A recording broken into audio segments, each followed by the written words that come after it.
Yeah, so Dean is really asking more of a indicator type of question. So, yeah, Dean is asking, is it, if you're running on a range chart, such as what I have here, right? So on range charts, the ATR indicator is basically fixed on a range chart, right? Because there's no volatility, there's no range on range charts. So your ATR is pretty much fixed. So is it possible to get an ATR to run on a 1 minute chart or some other chart where the ATR makes sense to run on for setting for use in your profit targets? Yes, you can do that, but you will have to have a multi-time frame abled ATR.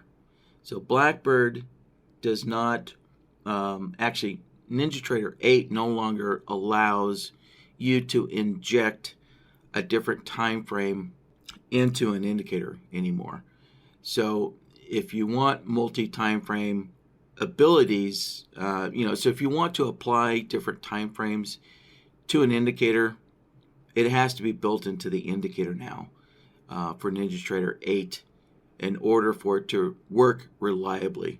Yeah, I know. I remember discovering these limitations with NinjaTrader 8 way back in the beginning. And so I do remember that the ATR was one of those indicators where you could no longer, basically all the indicators in NinjaTrader 8, you could no longer inject a different time frame data series into an indicator. So I do remember, let's see if I still have it on my system here. So let's open this up here. And so let me start creating a order set. So let's just do a market entry. All right, and then let's go and let's set up a 2 ATR profit target. And so let's go into the initial placement here. Right, so down here in the offset section is where the ATR indicator is applied. And so let me open this up. And I'll see if I can find that multi-time frame based indicator. And it was specifically an ATR. Now, it doesn't look like I have that installed on this machine. Yeah, it must have been a proprietary ATR indicator, but it had two different time frames that you would set up in the ATR, and the code in the ATR would pick the time frame with the highest volatility, and it would give you that.